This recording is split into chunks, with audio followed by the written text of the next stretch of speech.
코로나19가 시작된 지 6개월이 지나갑니다. 이제는 익숙해질 법도 한데 아직도 낯설습니다. 청소년부 현장 예배를 어떻게 드려야 하나?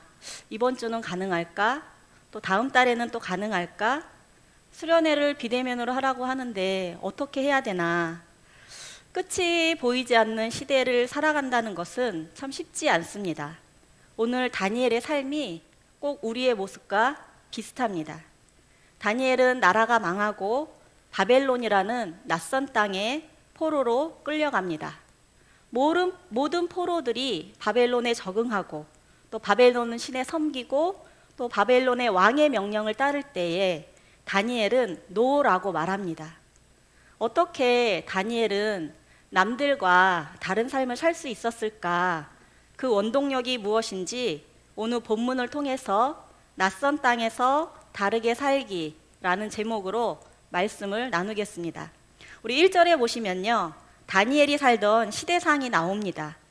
유다왕 여호야김이 다스린 지 3년이 되는 해에 바벨론의 왕 느부갓네살이 예루살렘에 이르러 성을 에워쌌더니, 다니엘이 살던 시대는요, 주전 600년 전 시대입니다.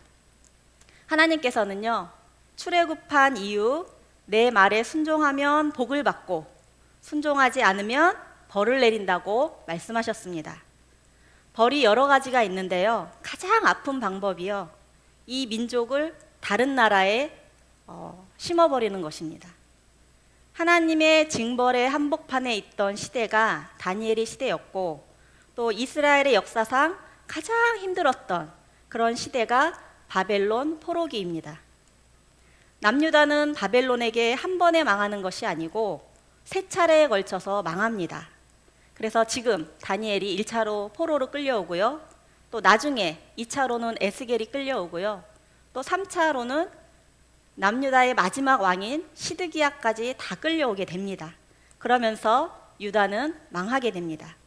그러니까 지금 다니엘은 1차로 포로로 끌려와서 그 당시의 왕은 오늘 1절에 나온 여호야김이었습니다.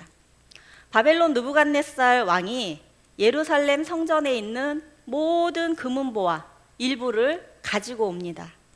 성전 기물뿐만 아니라 이스라엘 백성의 탁월한 사람들, 그리고 왕족, 귀족, 지도자들을 함께 데리고 옵니다.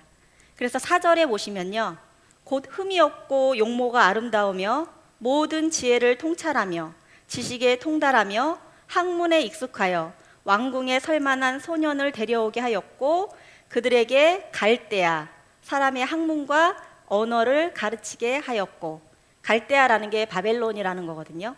바벨론 제국은요, 각 나라들을 점령하면서 인재들을 데리고 왔습니다. 최고의 엘리트들을 재교육시켜가지고 자신의 신생국가를 위해서 일하도록 하는 정책입니다. 마치 오래전에 대영 제국이 인도 같은 나라에서 현지인들 중에 엘리트 계급에게 영어를 가르치고 또 이를 통해서 제국 정부 아래 일을 하게 했던 그런 방식과 아주 흡사합니다. 또 그뿐만이 아닙니다. 이 다니엘과 세 친구들에게요, 이름까지 고치라고 합니다. 6절에 보시면 유다 자손 곧 다니엘과 하나냐와 미사엘과 아사랴가 있었더니, 당시 문화에서 이름은요, 그 사람의 인격을 얘기합니다. 전 인격을 담고 있습니다. 다니엘이라는 이름의 뜻은요, 하나님이 심판주이시다라는 뜻입니다. 하나냐는요, 여호와께서 은혜로우시다. 또 미사엘은 누가 하나님과 같은가? 하나님이 최고라는 거죠. 또 아사랴는 여호와는 돕는 자시다. 이렇게 4명의 사람들, 소년들의 이름이요, 하나님이 누구신지를 드러내는 이름입니다. 그들의 삶을, 인격을 드러내는 이름들입니다.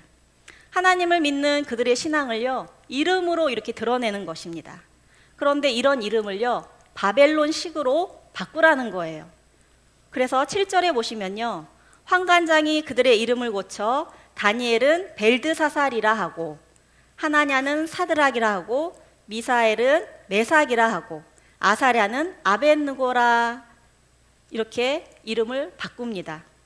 다니엘은 벨드사살이라고 바꾸는데요. 벨드사살의 뜻은요, 벨은 바벨론 신의 이름입니다. 드살은 보호하소서. 그러니까 벨드사살은요, 벨이 나의 보호자입니다 라는 뜻입니다. 사드락과 메삭과 아벳느고의 이름도 다 바벨론의 신들과 같은 관련된 이름들입니다. 이름을 통해서요, 사람을 세뇌시킵니다. 너희의 신은 여호와가 아니다. 너희의 신은 이제부터는 바벨론의 신이라는 거예요. 이들은 바벨론식 학문과 언어를 배우고 이름을 고쳐가면서 3년간 훈련을 받게 됩니다. 자기 민족인 이스라엘을 빨리 잊어버리게 하기 위한 제국의 정치입니다. 또 바벨론이 지정한 모든 법도를 지키게 함으로써 개인의 정체성을 말살시키게 하기 위한 것입니다. 여기에 더해서 왕의 음식을 먹으라고 합니다. 그런데요, 다니엘의 태도가 좀 이상합니다. 그들의 학문과 그들의 이름, 그들의 교육, 다 모든 것을 양보했지만 이 음식에 대해서는 절대로 양보하지 않는 그런 다니엘의 모습이 있습니다. 자, 우리 그 절을 8절을 우리 다 함께 읽어보겠습니다. 시작. 다니엘은 뜻을 정하여 왕의 음식과 그가 마시는 포도주로 자기를 더럽히지 아니하리라 하고 자기를 더럽히지 아니하도록 환관장에게 구하니. 다니엘이요, 뜻을 정하고 왕의 음식을 거부합니다. 환관장이요, 오히려 두려워서 부탁을 합니다. 여보셔, 자네들 신앙을 지키는 것은 좋은데 이러면 내가 곤란해. 왕이 나를 혼낼 거야. 날 좀 봐줄 수 없겠나? 아니, 어차피 먹는 거 그냥 눈 딱 감고 먹어. 어차피 산의 진미를 줄 텐데 굳이 거부할 것까지 있겠나? 그런데요, 다니엘이 제안을 합니다. 그러면요, 열흘 동안만 우리들에게 채식을 먹여주세요. 그리고 그 후에 나머지 왕의 음식을 먹은 사람과 비교해 보세요. 만약에 비교해서 우리 얼굴이 좋지 않으면 당신의 명령대로 하겠습니다. 그래서 다니엘은 결단하고요, 열흘 동안 채식을 먹었습니다. 그런데 그 결과가 어떻게 되었나? 우리가 알다시피요, 왕의 음식을 먹은 사람들보다 얼굴빛이 더 좋아졌다는, 그래서 그 이후에 다니엘은 왕의 음식을 먹지 않고 채식을 함으로써 삶을 살아갔다는 이야기가 오늘의 이야기입니다. 그런데 참 이상하죠? 왜 다니엘은 아까 말씀드렸던 것처럼 바벨론식 교육, 또 언어, 이름까지 바꿔가면서 살던 다니엘이 왜 그렇게 음식에는 목숨을 걸었을까? 도대체 먹는 게 뭐라고? 이것은요, 단순히 먹는 문제가 아니라 신앙이 걸린 문제입니다. 다니엘의 정체성이 걸린 문제입니다. 왕의 음식은요, 그냥 음식이 아니고 바벨론 신전에 바쳐진 고기였을 것입니다. 그러니까 바벨론 신전에 드려진 음식을 같이 먹는다라는 것은요, 내가 그 신을 함께 섬긴다라는 것입니다. 그래서 8절에 나와 있던 것처럼 그 음식을 먹으면 자기를 더럽히는 바벨론의 신을 인정하는 그런 모습이기 때문에 다니엘은 결단한 것입니다. 모든 포로들이 바벨론에 동화되고 왕의 음식을 먹었습니다. 어쩌면 이들에게 왕의 음식을 먹는다는 것은 또 다른 특혜처럼 보일지도 모르겠습니다. 반대로 왕의 음식을 거절한다는 것은요, 이들에게는 죽음이 기다릴지도 모르는 위험입니다. 이런 위기의 순간에 다니엘은요, 다르게 살기로 작정했습니다. 다르게 살기로 뜻을 정했습니다. 모든 것을 양보하지만 음식만큼은, 신앙만큼은 절대로 양보할 수 없다는 것이 다니엘의 의지였습니다. 이스라엘 백성들은요, 음식을 소중하게 생각했습니다. 하나님은 이스라엘 백성들을 거룩한 백성으로 구별하셨는데 특별히 음식으로 구별하셨습니다. 다니엘이 레위기에 적힌 음식법을 지켰다라기보다는 하나님 앞에서 구별된 신앙인으로서 살겠다는 결단입니다. 이스라엘 백성들은 다른 나라와 구별된 언약 백성입니다. 이들이 붙잡은 언약이요, 세 가지가 있습니다. 아브라함과 맺은 언약, 또 시내산에서 맺은 언약, 또 다윗 언약. 그러나 나라가 망하면서요, 이 세 언약이요, 다 무너진 것 같았습니다. 아브라함의 언약은요, 너로 모든 민족의 복의 근원이 되고 너로 인하여 모든 나라가 복을 받겠다는 약속입니다. 그런데 나라가 망했습니다. 시내산 언약도 마찬가지입니다. 성전에 임재하시는 하나님께서 우리를 인도하신다는 약속인데 예루살렘 성전이 무너졌습니다. 더 이상 하나님의 임재를 경험할 수 없는 그런 상황입니다. 다윗 언약도 마찬가지입니다. 다윗의 왕위가 영원할 거라고 하셨는데 다윗 왕가가 몰락했습니다. 이제 이스라엘 백성들의 모든 언약은 다 끝난 것 같습니다. 다니엘은 성전도 없고 또 주인도 바뀐 낯선 땅에서 구별된 삶을 살기로 뜻을 정합니다. 이들은 성전에 모여서 예배하는 것이 다른 사람이 보기에 여호와를 믿는 사람들이구나 라고 했지만 이제는 더 이상 성전에서 예배드릴 수 없는 상황입니다. 고국이 아닌 바벨론 포로라는 낯선 신분이지만 하나님의 백성으로서의 정체성을 포기하지 않았습니다. 정체성을 잃어버리면 모든 것을 잃어버립니다. 반대로 정체성을 가지고 있다면 또 모든 것을 물리칠 수 있습니다. 코로나 시대에 현장 예배를 드리기 어렵고 또 함께 교제할 수 없을지라도 우리의 정체성을 포기할 수 없습니다. 그래서 우리도 다니엘처럼 결단합니다. 한 선교사의 이야기입니다. 이분이요, 성경을 읽으시면서 아무리 생각해도 성경을 원어로 읽어야 되겠다는 생각을 하셨대요. 그래서 구약이 히브리어, 신약이 헬라어로 되어 있는데 매 연초가 되면 내가 오늘부터 구약을 히브리어로 읽어야지. 그래서 창세기 1장을 넘깁니다. 그런데 오래 가지 못합니다. 그래서 결국은 그 결심을 이루지 못하죠. 그 다음 해에도 또 똑같은 결심을 합니다. 올해 내가 성경을 히브리어로 읽어야 되겠다. 그런데 창세기 한 장을 못 넘깁니다. 다음 해 계속 결심했어요. 언제까지 결심했냐면요, 10년 동안 결심했다고 합니다. 그래서 이분이 10년 동안 매년 내가 성경을 히브리어로 읽어야지. 그런데요, 그분이 지금 뭐 하시는지 아세요? 히브리어를 가르치는 선생님이 되셨어요. 그래서 우리 사역자분 중에 한 분도 이분에게 열심히 히브리어, 헬라어를 배우고 있습니다. 매년 안 되는 것을 왜 이분은 매년 결심했을까요? 하나님을 알고 싶은 마음입니다. 당신이 하나님의 백성이라는, 하나님의 자녀라는 정체성 때문입니다. 하나님의 마음을요, 원어로 느껴보고 싶었던 거예요. 우리는요, 결단하는 사람들입니다. 하나님, 오늘 하루 담배 안 피울게요. 하나님, 오늘 하루 에베소서 한번 읽어볼게요. 하나님, 오늘 하루 이세벨의 말이 아닌 하나님의 세미한 음성에 귀 기울일게요. 오늘부터 큐티 해볼게요. 기도로 하루를 시작할게요. 물론 우리가 이렇게 다 결단한다고 해서 다 되는 건 아닙니다. 오죽하면 작심삼일이라는 말이 있지 않습니까? 그래서 계획을 안 세우는 경우가 많이 있는 것 같아요. 에이, 안 돼. 해보니까 이거 어려워. 혼자서는 못할 것 같아. 우리 지난번에 해봤잖아. 우리 저번에 해봤는데 안 됐잖아. 그런데요, 작심삼일도 3일마다 작정하면 되는 거예요. 우리가 매일매일 결단한다는 것은요, 하나님을 의지한다는 우리의 모습입니다. 강한 사람은요, 사실 결단하지 않습니다. 뭘 그걸 결단을 하고 그래. 그냥 하면 되지. 이렇게 얘기합니다. 맞습니다.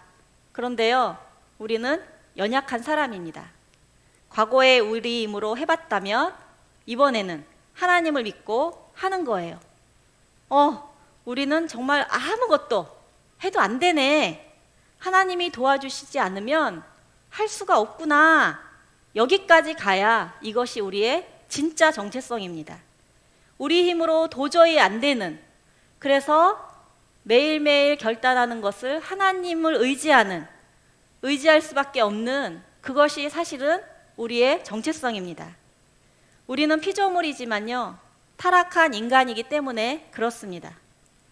그러나 더 놀라운 것이 있습니다. 그렇게 타락한 우리가요, 구원받은 사람이라는 정체성입니다. 그래서 하나님을 붙잡는 겁니다. 그래서 예수님을 의지하는 거예요. 다니엘이요, 그래서 뜻을 정하는 거예요. 이름도 마찬가지입니다. 다니엘이 왕의 음식을 거부한 것뿐만이 아니고요, 다니엘은 자신의 이름을 절대로 벨드사살이라고 부르지 않았습니다. 다른 사람들이 다 자기를 벨드사살이라고 부를 때 다니엘은 아니다, 내 이름은 다니엘이다 라는 표현이 있습니다.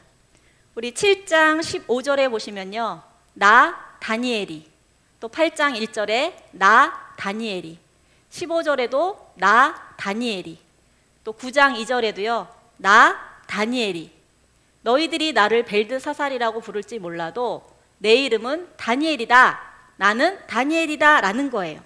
벨이 보호자가 아니라 다니엘, 하나님이 심판주이시고 역사의 주인이시다 라는 거예요.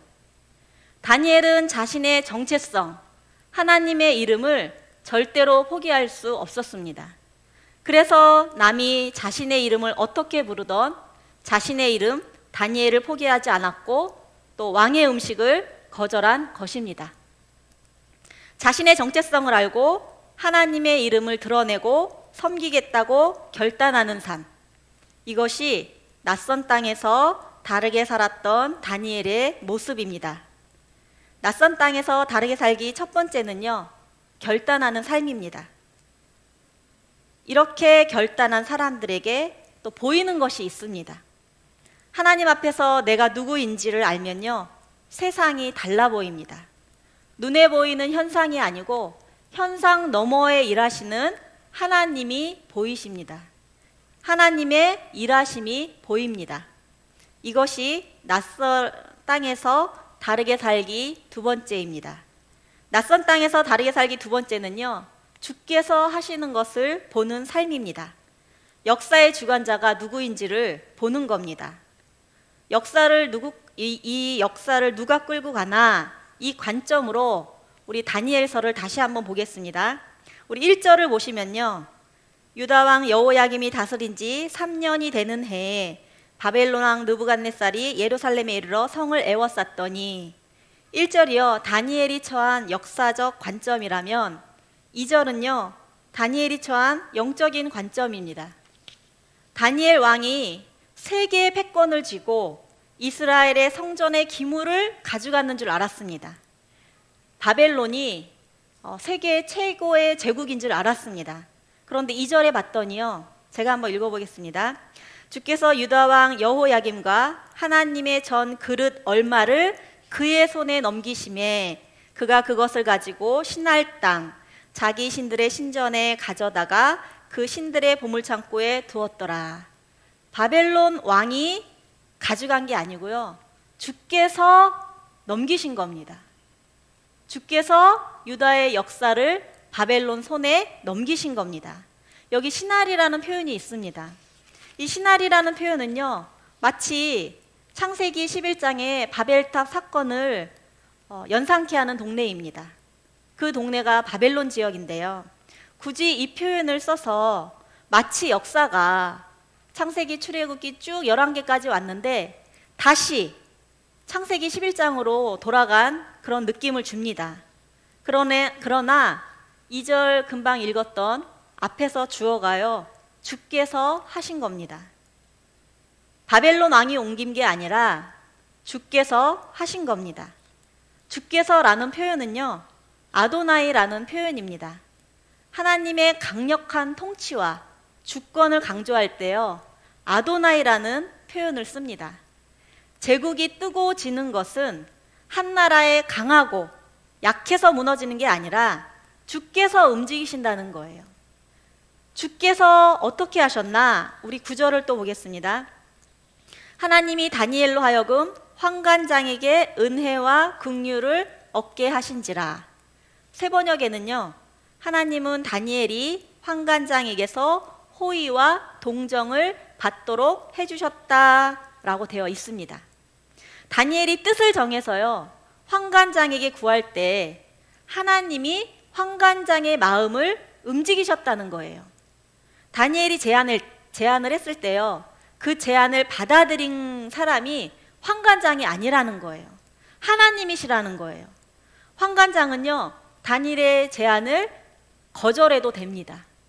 무시할 수 있었어요. 왜냐하면 다니엘은 포로거든요. 그러나 주께서 그렇게 하지 않으셨습니다. 환관장의 마음을요, 움직이신 거예요. 하나님께서 환관장의 마음뿐 아니라 소년들에게도 역사하십니다. 17절 한번 다 함께 읽어보겠습니다. 하나님이 시작. 하나님이 이 네 소년에게 학문을 주시고 모든 서적을 깨닫게 하시고 지혜를 주셨으니 다니엘은 또 모든 환상과 꿈을 깨달아 알더라. 하나님께서요, 이 네 소년들에게요, 바벨론식 교육을 누구보다 더 잘 습득하게 하셨어요. 지혜를 주셨습니다. 더 놀라운 것이요, 21절입니다. 다니엘서 1장의 마지막 절인데요, 다니엘은 고레스 왕 원년까지 있으니라. 이 고레스 왕은요, 페르시아 왕입니다. 이 말은요, 다니엘이 영원할 것 같은데, 아니, 바벨론이 영원할 것 같은데 그렇지 않고 바벨론 다음에 바벨론이 망하고 그 다음 나라가 있다는 거예요.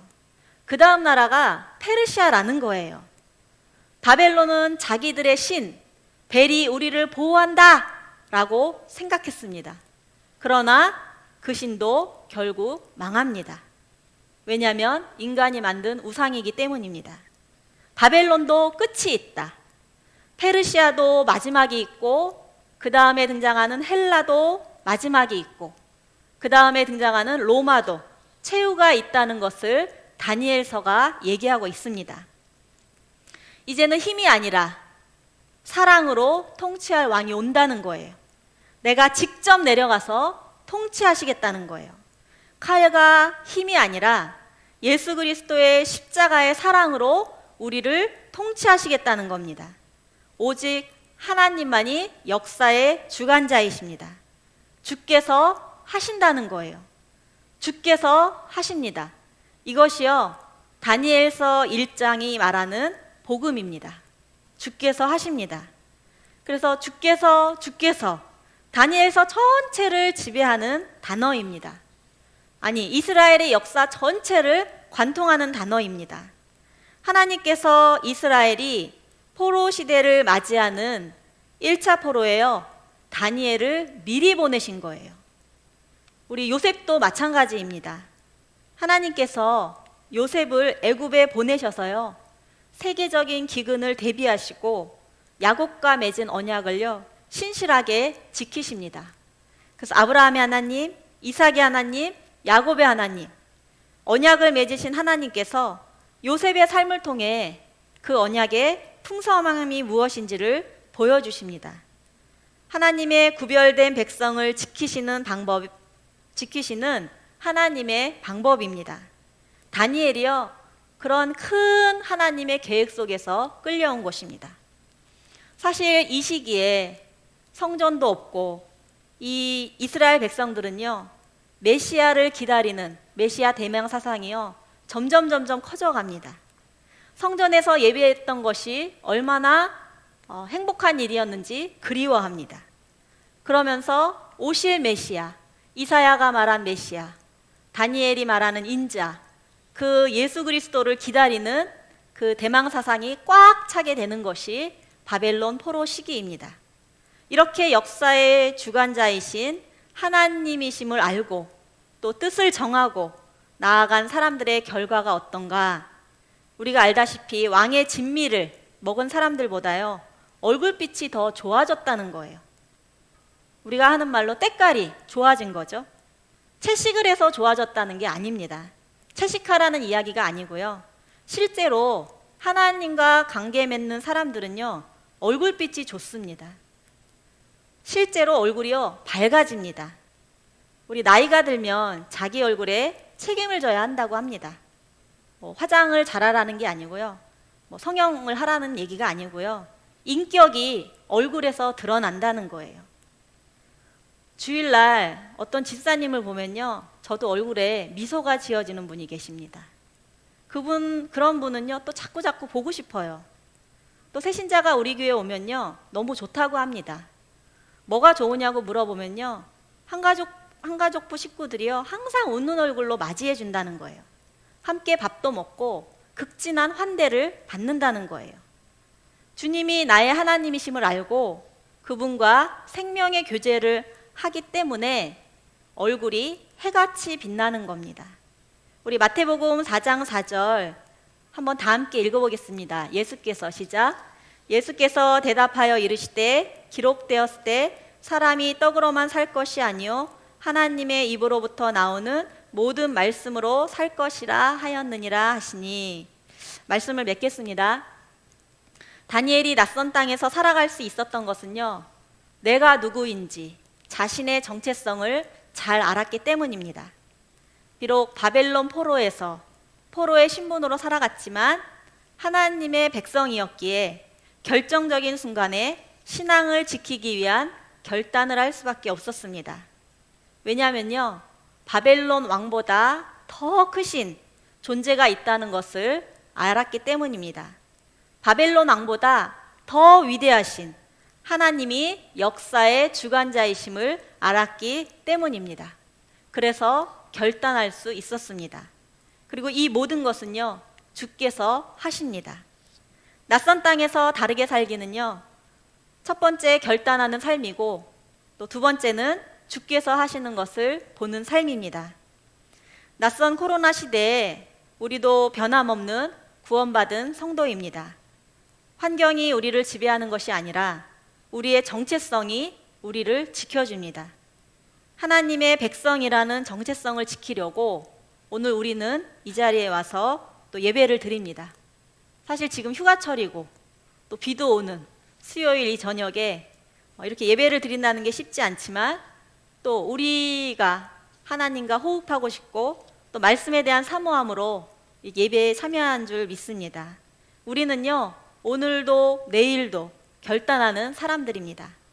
왜냐하면 우리의 결단에 주께서 함께 하시기 때문입니다.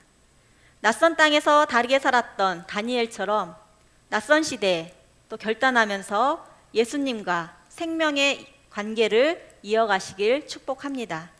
코로나 넘어 주님이 일하시는 그 역사를 기대하시기를 축복합니다.